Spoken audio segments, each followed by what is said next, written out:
Hello my darlings, and welcome back to another episode of DIY 101 with yours truly, moi.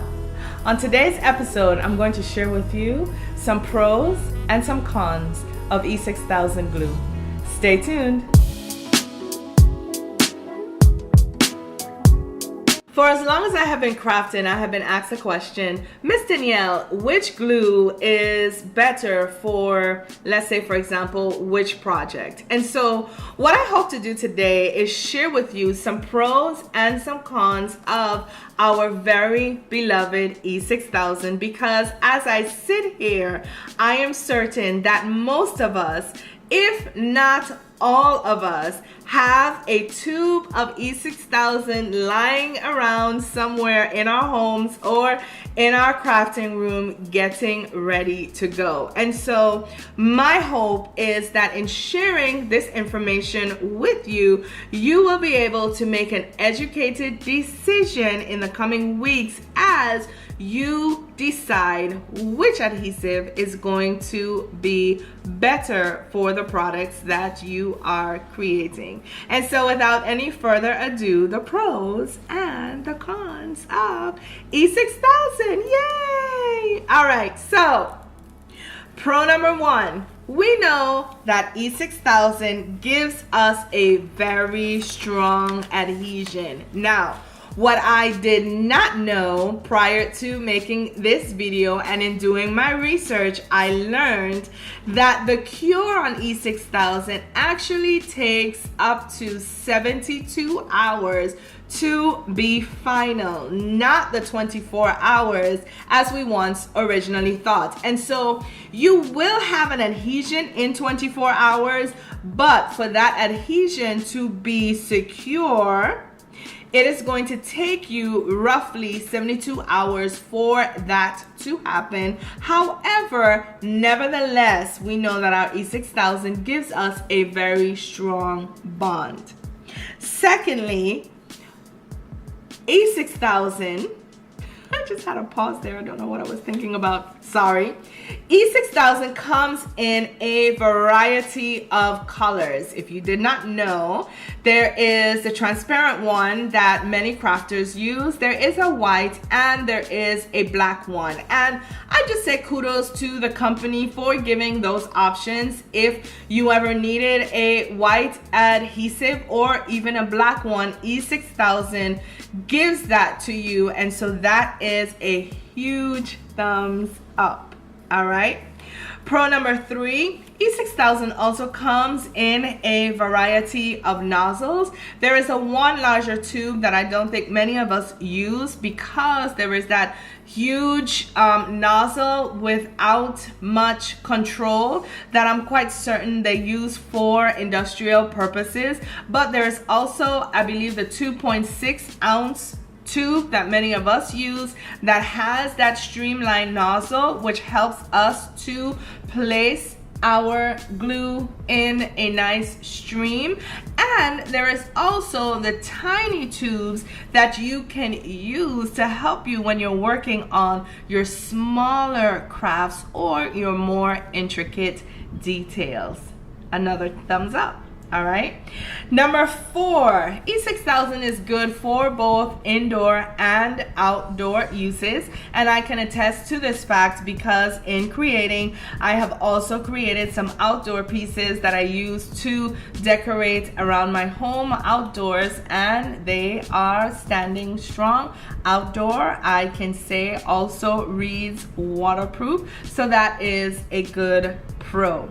And lastly, pro number five, you can also use your E6000 for your jewelry making.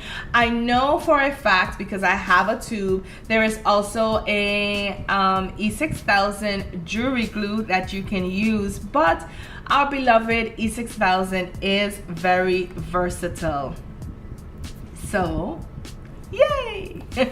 All right. Now, like my daddy says, if you say one, you have to say two. You say one, you say two. So we just discussed our pros. We are now going to get into the cons. And the biggest con for me And I'm making this number one. I'm not leaving it until the last one. I'm not even trying to sugarcoat it. As a matter of fact, corporate E6000, call me so we can discuss this. And I'm serious. I am so serious. Number one con is that we know, my darlings, as soon as we open that tube and squeeze out the first smidge of however much glue we're going to use, that glue keeps running and running and running and running, and it's almost as if you are in a foot race to get the nozzle quickly back on so that your hard-earned money is not wasted. I mean, come on, corporate, what's up with that? I'm serious. Call me so that we can come up with a solution to that problem as a spokesperson for the craft world. All right. Con number two, if you've ever used E6000, you know that E6000 has with it a very harsh smell. Con number three, which means you have to use it in a well ventilated area. And con number four, said all of that to say, and right on the tube it says that the E6000 is carcinogenic and has in it chemicals that has been known to cause cancer. So my darlings, it's almost like if you're asking yourself the question, on one hand, do I want to have, and I'm smiling because it's just, you know, the ludicrousy of it all.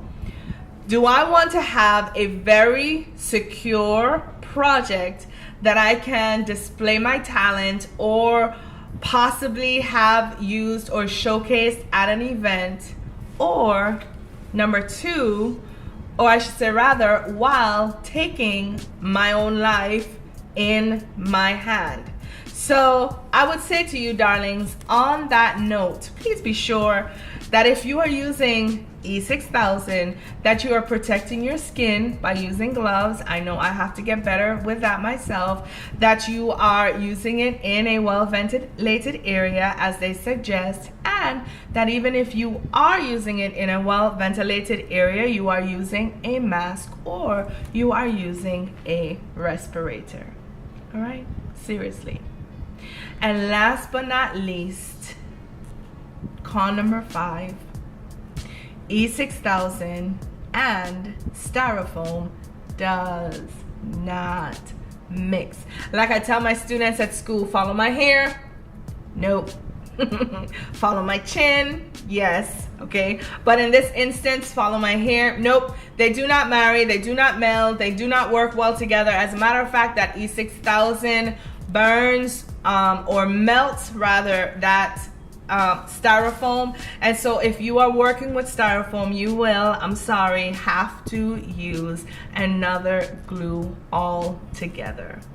And so my darlings, as I started out saying, I know, that as crafters, E6000 is one of our favorites. However, with this information that I have just shared with you, I hope that when using this product that you will be able to make an educated decision prior to taking on a project, and that if you do decide to use it for all of its redeeming qualities, yes, it has some redeeming qualities, that you protect yourself when you do, you use it in a well ventilated area, you cover your skin, you wear gloves, and that you also cover your face and you are not inhaling those toxic fumes. All right, my darlings. And so until next time, I say to you, please, please, please take care of yourselves for me. Know that I love you all. Mwah, mwah. Bye now.